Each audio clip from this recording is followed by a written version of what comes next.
Welcome. Thanks for joining us. We're going to let everybody populate in the room, so we'll get started in just a minute.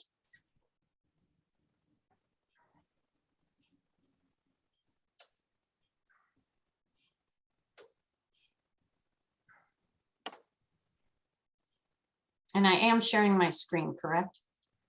Correct. Okay. Just try to reassure. Yeah, right.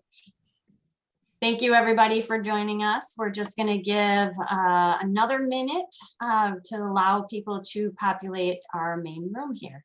Thank you for joining us today.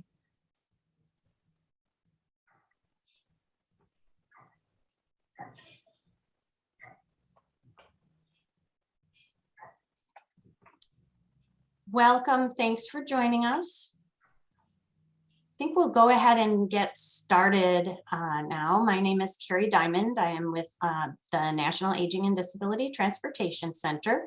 Welcome to the FTA Grantee Learning Collaborative on Security and Risk. We hold these twice a year for the ICAM, Mobility for All, and HSCR grantees. Based on a topic that's of interest to the grantees or something that we see as a need when we offer our technical assistance to these programs. Just some Zoom participation instructions. You are all muted. This session is being recorded and you will receive the recording if you'd like to pass this along to anybody else on your team. You can access closed captioning by clicking on the CC button. We will be holding all questions until the end, and we ask that you put them in the Q&A button rather than the chat. It's just easier to keep track of them that way, but the chat is open and my colleague Jane Mahoney will be monitoring that. Real briefly, you know us because we provide technical assistance on your performance measures on your FTA grants, but we also do provide a wider service to other programs on those grounds, specialized transportation programs, primarily to promote the availability of accessible transportation for older adults, people with disabilities, caregivers, and their communities. And we do this in a variety of different ways, including technical assistance, somewhat of what you receive, various training and webinars, as well as things like on-the-ground assistance with community grants and coalitions. So to get us started today, I wanted to do just a broad overview. I am not a cybersecurity expert or security and risk in terms of data, but these are, as I'm venturing into this area because it is such a needed area, I wanted to frame our conversation because we have two IT, the ones who actually do this work with us to talk about what they're doing, but really to check because this is an increasing concern. Not all of you have grants that are related to technology or creating an app or anything like that, but your ability as an organization as a whole to manage and control your data affects how you can operate your service. Securing data is an increasing concern, and it should be a concern of everybody within your organization. The average cost in 2020 of a data breach was about $3.7 million. Now there's other dollar amounts out there for various different ransomwares and all of that. This is just an example. This is a lot of money. It costs a lot of money if you should have a breach of some sort. And for things like ransomware, attacks happen almost every 17 seconds. So it's an ongoing threat. Even small community action programs. There was one in New Hampshire that had all of their information held for a ransom, and they basically had to start from scratch. The people who do this, they're criminals. They don't care if you're a do-good organization, if you provide public transit or heart transplants. They don't care who it is. Cybercrime globally is a $6 trillion industry, be the third largest economy behind the US and China. So it's lucrative, and these are criminals who do that. So really, everybody's at risk, and everybody should know how to mitigate risk. 95% of malware instances are due to human error. 94% of those come through email. And then they get credentials and then can hack into your system. So you need to have an engaged and enlightened workforce, and the directive needs to come from the top to everybody in your organization, including your board. So when you're starting on this, I mean, you're probably all at different levels of where looking at security and risk, but to figure out where to start, a risk assessment and audits are good ideas. And there's resources that you can access. I have some resources in a slide coming up. There's the Cybersecurity and Infrastructure Security Agency, or CISA, and they have consultants and advisors that can help, as well as independent advisors, to help you analyze what you need to protect and what you need to be doing. It's all types of data. Some of you have payment information, some have health information.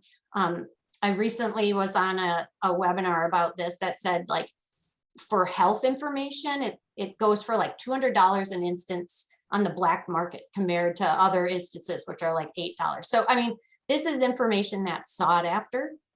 So your data is at risk, but also your procurement and your vendor contract should be considered, as your security is as good as that of your vendors and your partners.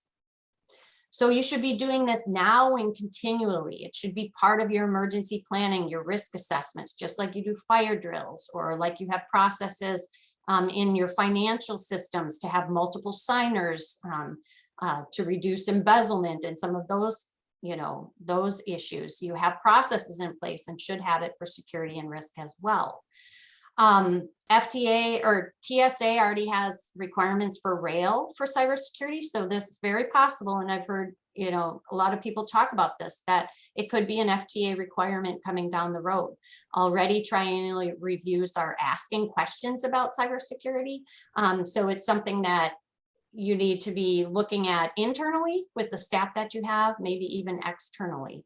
And Bill and Michael will be talking about their experiences coming up.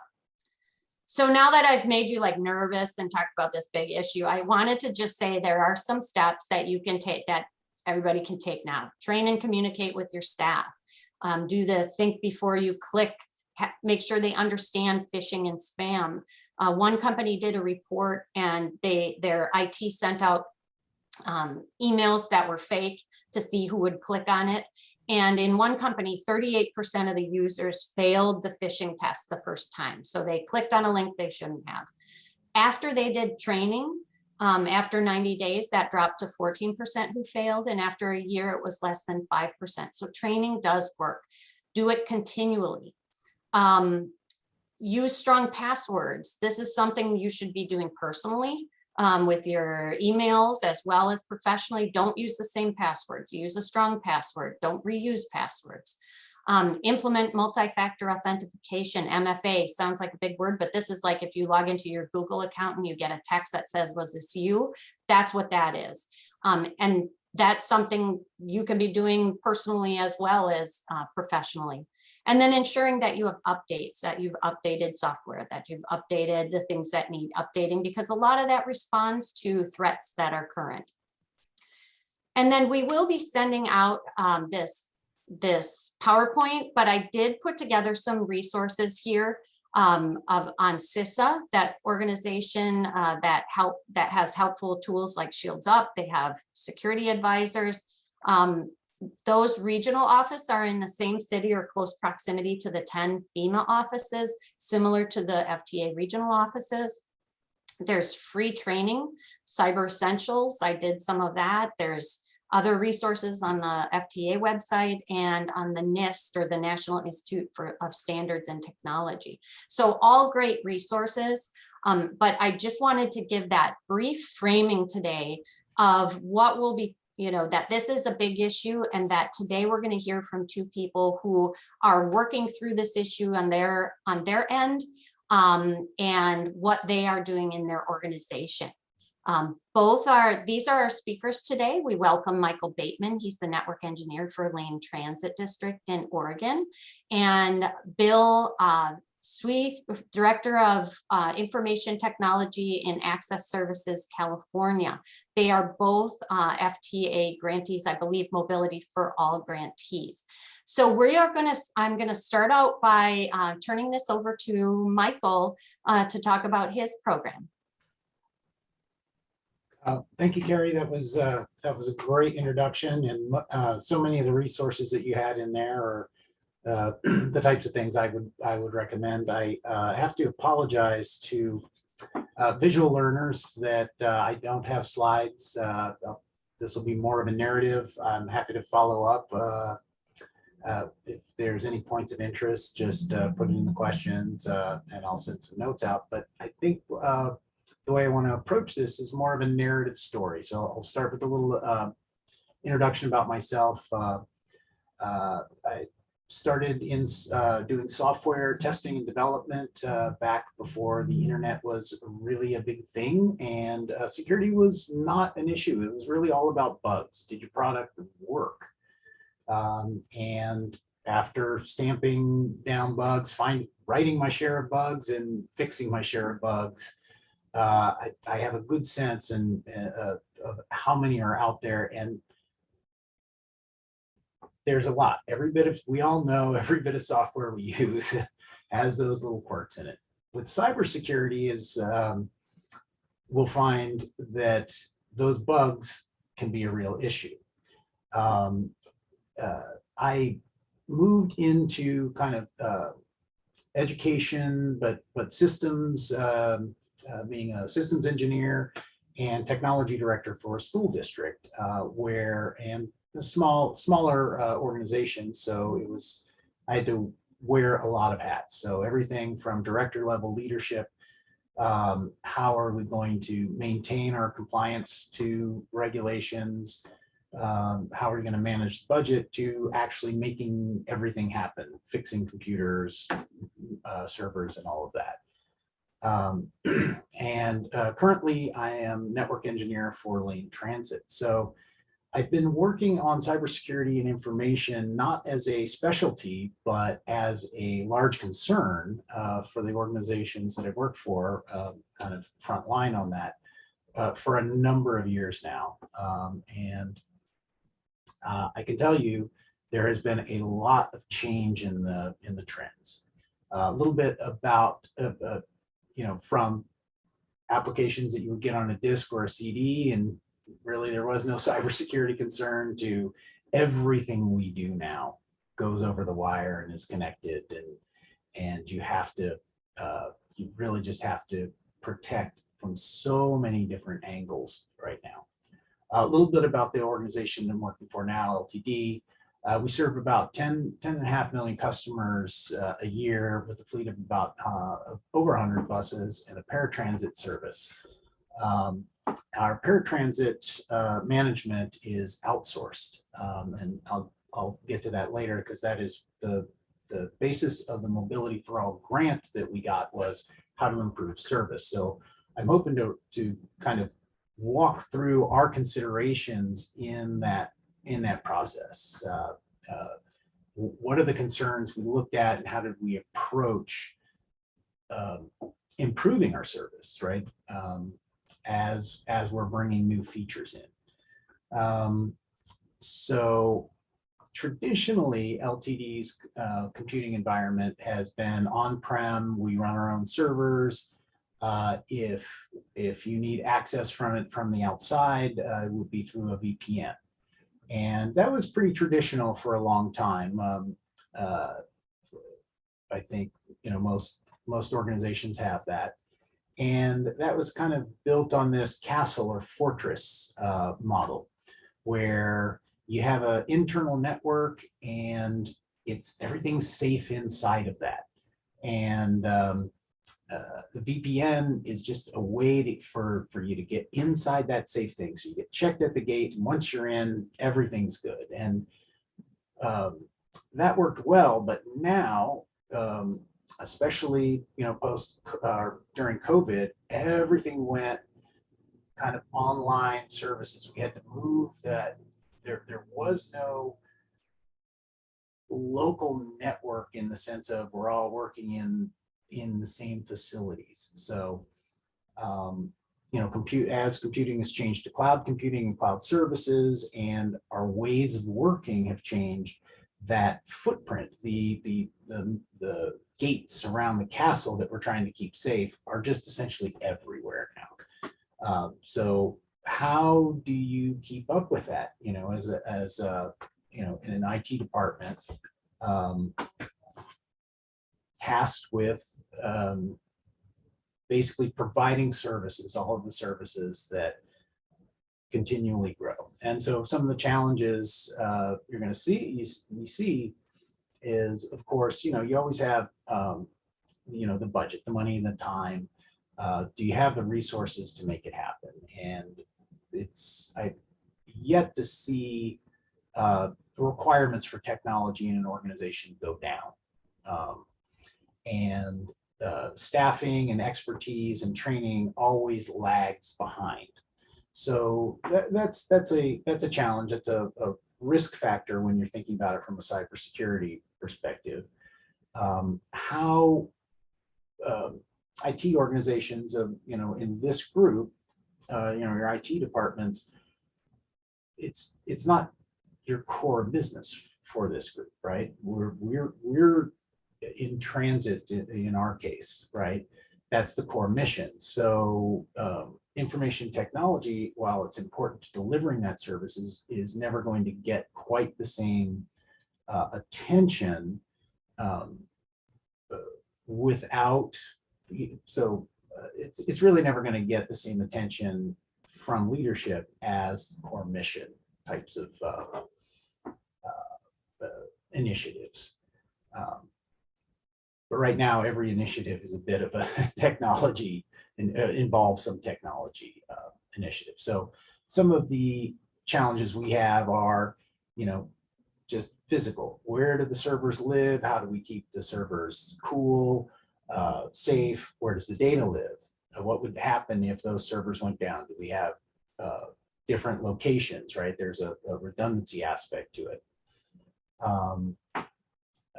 How do we manage our capacity? What happens if there's a surge in demand for services? Can we scale for that? Those are some of the kinds of challenges an internal IT department has. So real quickly, as we bring on more and more services, we have to think about the implications for our cybersecurity profile organization-wide. So I'm just going to quickly try and run through how we thought about it, what's happening in our organization, how we thought about it, and the kinds of decisions we made for our Mobility for All grant. It's this that the funding for this is intended to eliminate transportation barriers and provide accessibility in order to improve health outcomes. And what we chose here is an upgrade to our non-emergency medical transportation software. And essentially the features were to provide a customer portal and more flexibility for that user base to manage their own rides, to monitor on-time performance, etc., which is great. We want to provide the service. However, now we have to collect. This was a service. I'll back up just a sec. This was a service we've been using many modules to organize the rides, right? To do dispatch, but they were all locally hosted. They were all running on LTD servers in our server room. Users, that the customer service agents had to VPN in or be on our local network to work. And it was a reasonable solution. We had to support all of these things. It was on LTD IT to patch all of those servers and to remediate any issues that come up. And there was protected information there. So we had to be very careful about compliance with that issue. Now that we're opening it up for the community, for our user community, to interact with it directly, the complication level of keeping that information secure goes way up. It's like letting everyone, do we let everyone into the through the castle walls in order to make that work? How do you check all of that? How do you make sure that all of that is safe? And when we start looking at that, that's a big challenge. On top of that challenge, the amount of protected data that we're collecting, the HIPAA data, is just exponentially growing. So, so we have some technical challenges, we have some regulatory challenges. So one large decision point usually there is, do you self-host or do you cloud host? And there are different risk factors, right? Vendors get breached, just like smaller organizations get breached. But in general, you can, a hosting organization, a specialty or a cloud-hosted software solution that is very targeted will have greater controls on the data and will have more dedicated specialists, security specialists, in providing their service. LTD is not going to hire, it can't staff and keep security professionals up to speed and securing everything for every angle. And so to that, we looked outside. We started doing the risk management. And I think that if there's going to be one takeaway, it's the importance of risk management, both for your full organization and for, as you are looking at programs or programs or services, digital services that you're going to provide. So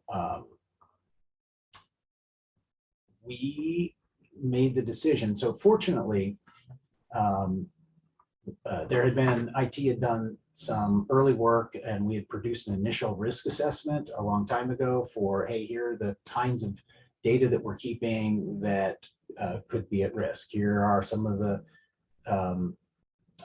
risks that we have. And like many smaller organizations, you keep trying to make it important to leadership. We did an external audit in order to get the data to present, and from that we started implementing some process improvements, embracing standards, some of which were mentioned, like ITIL and so forth. And we basically started looking at this in terms of a risk management framework. CISA, the Center for Cybersecurity and Infrastructure Security Agency, National Institute of Standards, and SOC 2 is another one, are great resources for this. But basically, it's a structured way of doing risk management organizationally, and you can apply it to cybersecurity and IT operations, and simply it's risk identification, risk measurement and assessment, risk mitigation, reporting and monitoring, and risk governance. And you do that cyclically. So you create these processes where you identify and you make the decisions about what your risk profile is, what resources it will take to manage those risks, to mitigate those risks. You have you create processes in order to sorry, public speaking is not my thing. Even the Zoom. Risk mitigation. So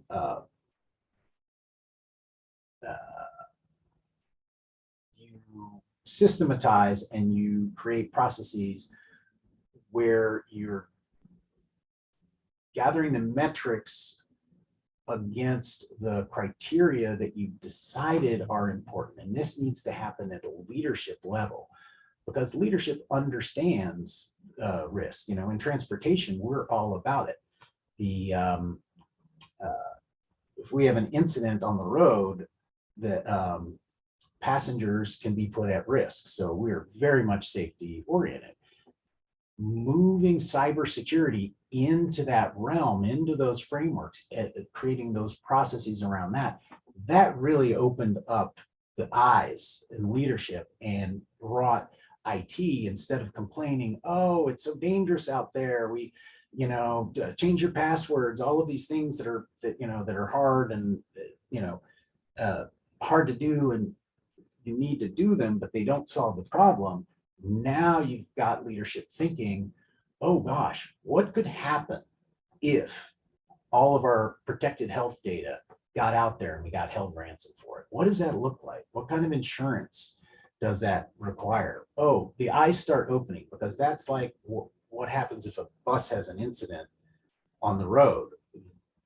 That starts becoming the same, and you can start implementing those processes. And one of the things we did was, once we kind of got to that point, was we identified we couldn't have experts. And I'm probably running out of time. I don't, trying to kind of wrap it up a little bit quick. One of the things that we did was identify that we don't have that expertise on staff. And we hired a security service, Arctic Wolf, who provides kind of a comprehensive security concierge service. So they look at our network traffic, they compare it to known bad traffic, known bad actors. That provides us the ability to shut that traffic down, get an immediate report to us, and then if we do have incidents, they have experts that can help us mitigate it.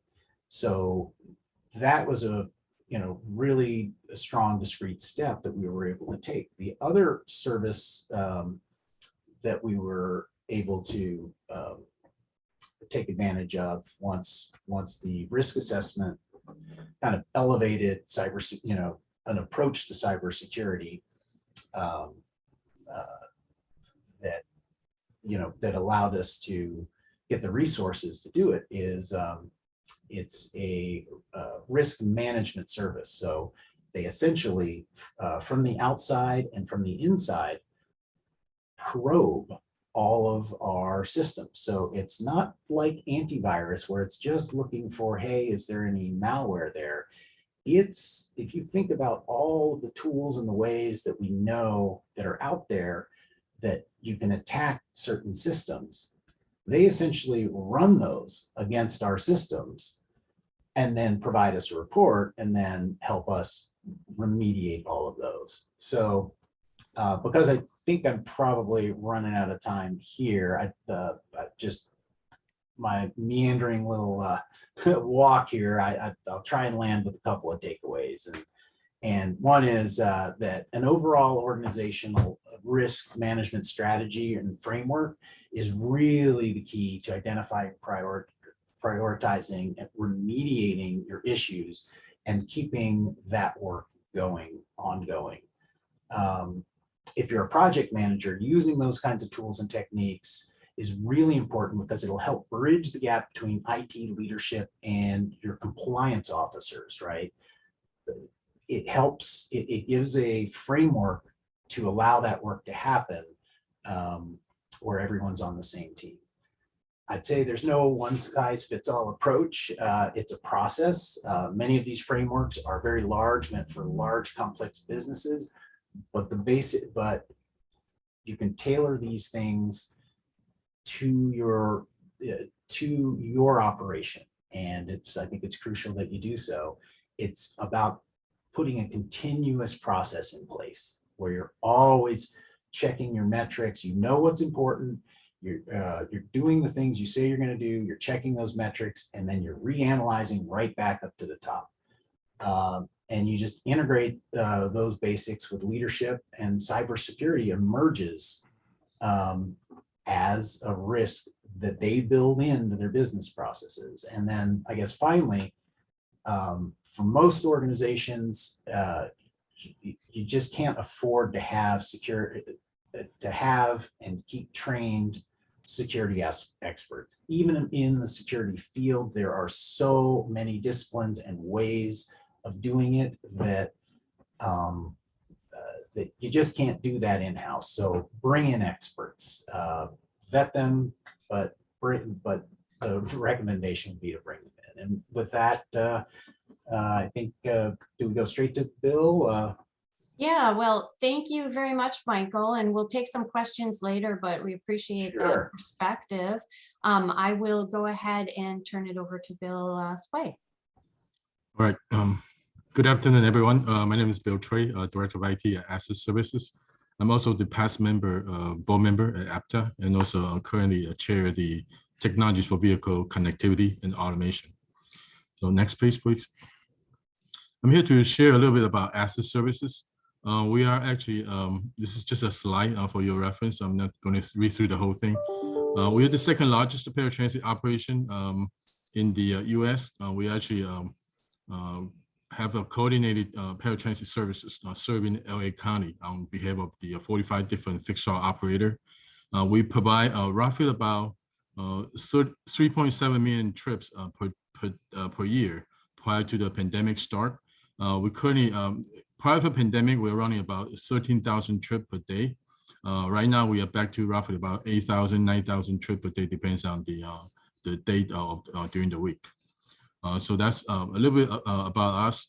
We have roughly about 868 vehicles that we own, but we actually heavily subsidized with taxi operation prior to the pandemic. But right now we are actually running into some difficulty trying to recruit the taxi driver, and also the driver to operate our vehicle. So I think that's the common themes that have happened to the transit industry to every one of us.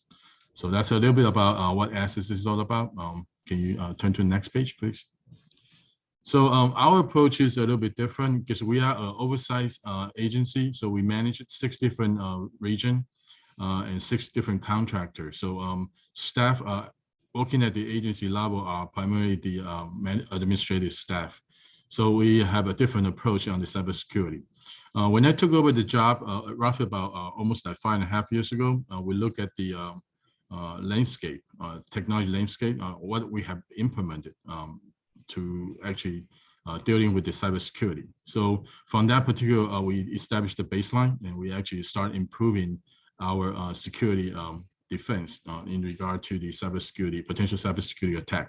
So we continue enhancing our endpoint protection. We updated the different backup solution. We put out a lot of different security detection equipment onto our network. And obviously, the firewall has been enhanced even better. So there are multi-layer of the infrastructure that we have been introduced, try to enhance our technology landscape. We are also moving our server from on-premise installation to cloud, primarily using the Azure public cloud, which is hosting our majority of the application, including the rider profile, which is our customer relationship program that store all our paratransit riders' personal data, including the HIPAA and also all the different personal information, PII. We do not allow the PII-related information to be spread out. So from the email dissemination, we actually blocking or masking those PII data based on the tool that we have deployed to protect those PII information from further forwarding to the other third party by accident. So that's what we have done to the technology landscape improvement. On the cybersecurity awareness training portion, we deployed there's a know before, I'm sorry, I'm just trying to think about the solution. Know before solution we did a lot of different awareness training, and then we eventually make it one of the new employee orientation course that every new employee on board process, they had to be able to take that and passing the evaluation score. And we also require all employees to actually take the annual training every year to actually renew or try to just keep them in the loop about what have happened in the cybersecurity arena. And then we create a dedicated cybersecurity specialist position. Our approach is a little bit different from lane transit. Even though we are oversight agency, we create a position, try to work with the outside consultant. We did hire the IT management service company to do our network management and also some other activity to monitoring the network. But we did hire a dedicated person. His sole function is to work with the vendor to actually proactively monitoring our activity and traffic throughout the network, and also try to conduct periodic audit and sampling on different PII data. And he's also the one responsible for promoting the cybersecurity awareness training and also different monthly newsletter that will be issued out to them. That cover not only our staff, but also all 6 different service providers all at the same time. And then we start looking into, because of the improvement on the hardware and the different awareness program that we introduced to the agency, we start modifying the existing cybersecurity related policy. Those have to be adhesive to the existing environment and also following the new workforce that we have created due to the introduction of new different equipment and tools. And then we start thinking about how to actually incorporate the incident response plan, to be a part of the, including cybersecurity incident response plan to be part of the agency-wide responding plan. And actually, prior to this particular seminar, we just finished up our first ever tabletop exercise on the cybersecurity incident response. So we include 6 different providers into the tabletop exercise. It took us 3 hours to finish the first ever. It is really astonishing to see how people work together, actually try to answer a different question to different scenario that was created by the outside consultant. So I would encourage, if you haven't actually done that, try to do that all at the same time. And then we are actually doing a lot of phishing campaign. Similar to what Michael has been described, when we first started the campaign, the response rate is really very high. 60–70% of the people click on the phishing email. But going through the process and going through the training, at the moment, we rarely see anybody clicking on those. And people are raising really high alert on the email campaign, the phishing campaign. So whenever they see something strange, they actually forward those to the our cybersecurity specialist for him to actually take a look. If it is coming from the phishing area, then we'll start blocking the source and then try to prevent certain things from starting to happen. Last I mentioned, we create a lot of different monthly cybersecurity newsletter. And I want to emphasize one thing is education. Continuously education your staff, because human is the one that is the most curious animal. Actually try to click on everything that they're actually coming to that, especially through email or from the website. So how to educate your staff and also the contractor to be able to get attention, high attention on those intent, try to click on those, stop them from doing it is very to me it's a very heavily trained subject or something that you need to talk about all the time. So focusing on education. The other thing I would suggest from the IT staff, we did send all of our IT staff to a CISA cybersecurity training. It is a 4-day training in Idaho Fall, in Idaho.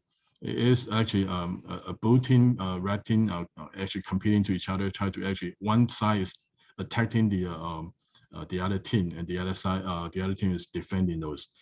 It creates a really good overall concept to IT folks, because the majority of IT folks are focusing on their own specialist area. They don't really actually step out of their comfort zone to actually look at what network is working about, looking at what software program is doing, and looking at what data science consists of. So going through that exercise, I'm forcing all my IT staff to go into that exercise so they actually understand what they did actually impact on the other side of their IT colleague, not just the agency colleague, but IT colleague. So that gives them a much higher awareness on what they do and their impact. Can we go to the next page, please? So regarding the education, these are just a sample poster that we created for agency use. We posted inside our facility. And we also distributed the same poster to different service provider, including our eligibility service provider as well. So these are something that if you have a need, just let me know. We can actually share the poster, so you can actually print it out and then share it within within your own organization. Next page, please. So talk a little bit about our Mobility for All grants. We received a grant, actually awarded the grant on June 5th, 2020, in the amount of $330,000. It is an 18-month project. We started about a year late due to the pandemic. What we are trying to do is we have, prior to the award, we have a mobile app, which providing the online reservation and also rider tracking, which is providing the vehicle location and the type of vehicle, the time to arrive through the map on their fingertips using the smartphone.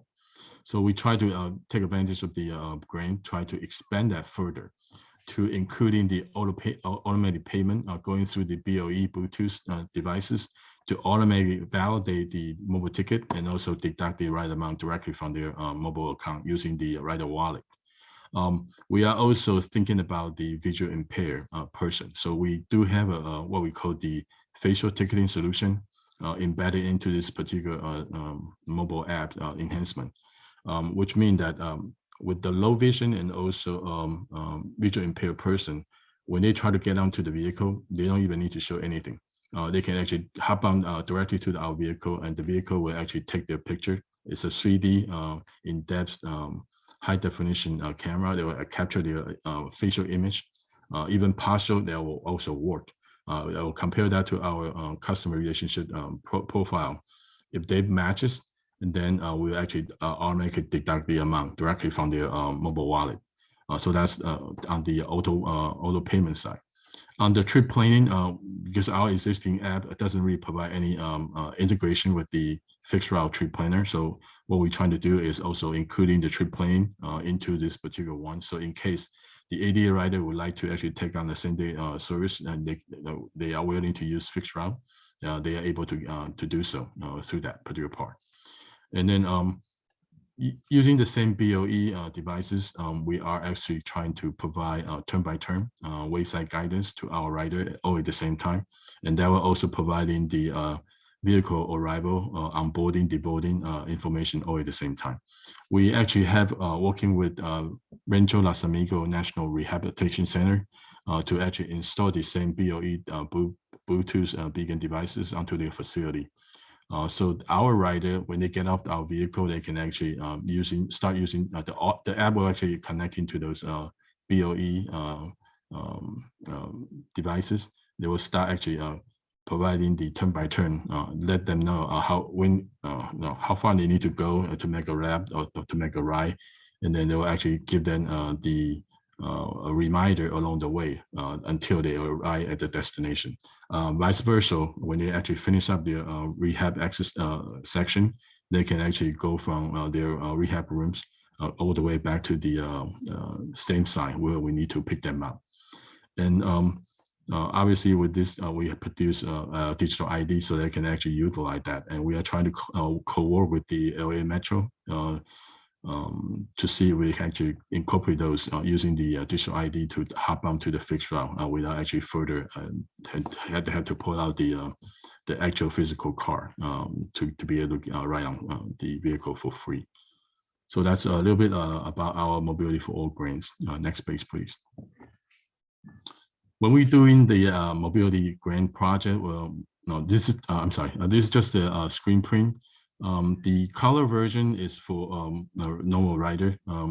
We start doing the black and white, which is better for the lower vision people.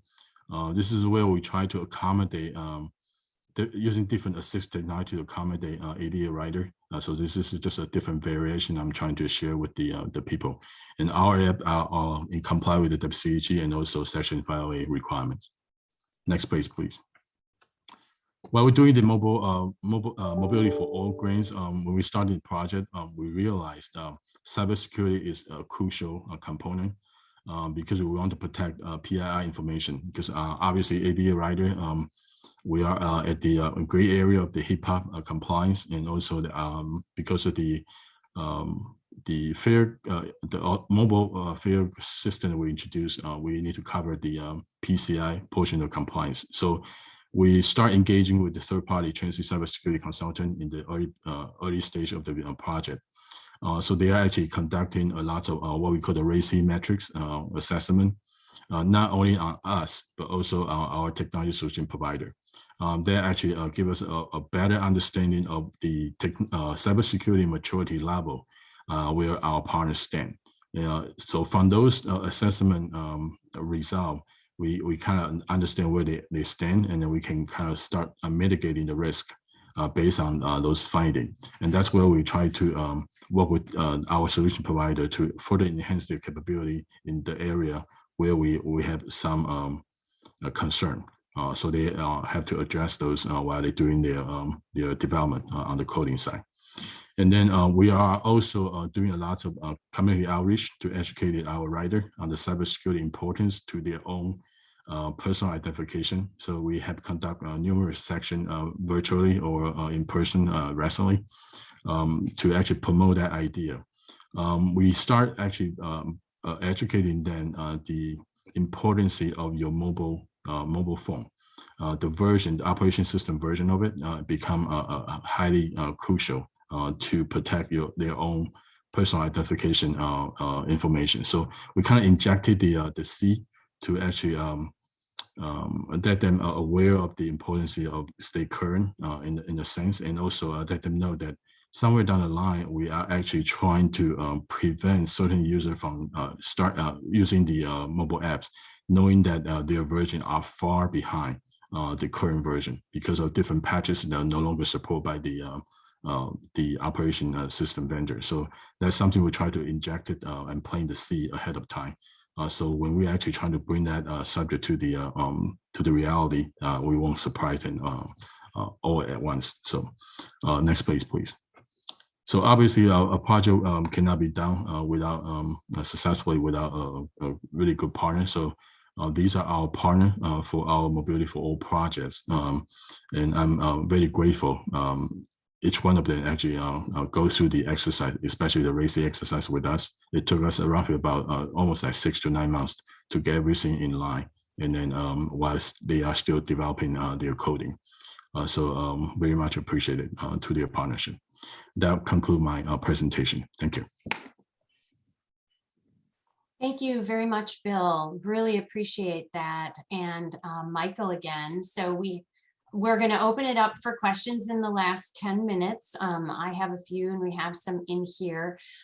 So both of you have been in the cybersecurity world, whether it's with your current organization or with others, and your larger organizations than say a smaller community action program. Are there some approaches that you would suggest for smaller systems or recommendations that you would have for smaller systems, particularly ones who are just beginning on this?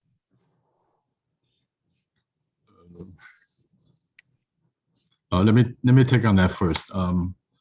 I've been through several different agencies, Valley Metro in Phoenix, and also Army Training in San Bernardino.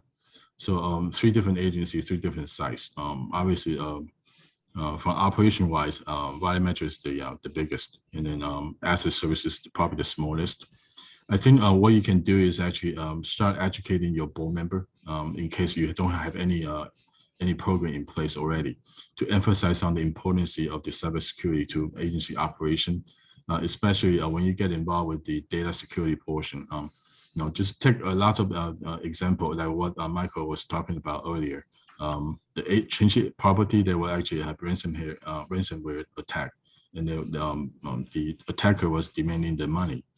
So if you don't give them the money, they will actually just stop your operation immediately. So that nobody really want to actually be on the news presses for that particular type of news to be spread around their audience.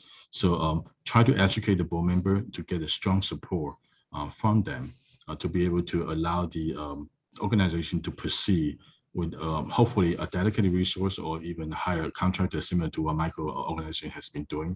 I think it's a proper first step. And once you get that in place, then try to introduce the framework similar to what Michael has been described. Great. Michael, do you want to add on to that?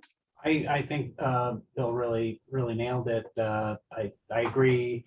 I think the only recommendation I would have or would emphasize there is getting an assessment. That's one thing you could do. An external assessment is a great way to get the attention from your board members or leadership. So it's not just coming internally saying, hey, everything's so bad here. It's here's some objective data that they can use to help make some decisions. Correct. I think to supplement Michael's comment, TSA does provide free of charge assessment. So I think transit property are eligible to get that free services. And would you be able to get me a link to that, Bill, that I could? I'll provide you with the link to their free services as well as the training that we're talking about for IT folks. Those IT training 4 days are also free. So it's very generous from the CISA standpoint to provide that to transit operation. Mm-hmm. And we had requests for those posters as well. And if you could send those along, what we'll do is when we send out the recording and the materials from this, we'll include Bill's materials as well. Great, free resources. Yes, absolutely. Bill, I found it was really interesting. You had mentioned near the end there that some people may not be able to use, and let me know if I understood this correctly, may not be able to use your app if their device was too old. Yeah, that's what our intent. So we start embedded playing the seats to let them know if you for example, that Android phone is really let's hypothetically 5 versions behind. There's a potential hole in the old operating system that Android is no longer support. They are not going to do any patches or any fixes onto those operating systems, similar to what Windows has been doing. Like Windows 7 and above or 8 and above are no longer supported by Microsoft. So in case there's something happened related to your data leakage, then they are not responsible for it. So those are the things we try to educate our writer, let them know it's not just for your own safety, because your personal information can be actually stolen from the phone. Your banking information or other different personal information can be stolen because of the outdated operating system. But also you are impacting on the other receiving end, similar to what access service has been provided, because your app connecting directly to our database. So there's potential impact that will actually impact us. So waiving the potential risk, and also we try to actually balancing how to justify the act. So I think that's an appropriate action to be executed somewhere down the line. But like I said, we are trying to plant the seed ahead of time. So try to educate our writers. Say you may want to suggest to actually upgrade your phone, because we are coming from a personal standpoint to try to protect them from their bank account or personal information stored on the phone to be stolen by the hacker. Yeah, I find that really interesting. The more I learn about this, the more I'm like, oh my gosh, I'm so at risk with my personal information and personal phone. And not that I don't always have the newest phone, but now this is another reason to get updated phone, is to ensure that I have all those protections in place. You may not need to have an updated phone, but at least updated your operating system. Like iOS, they updated it periodically, similar to Android as well. So just try to receive the most current update operating system to update your phone system. That should do it. But obviously, if you use a phone for more than like 5, 6, 7 years, they may be really outdated, cannot actually accommodate the new functions. Yeah, great. Thank you very much for that.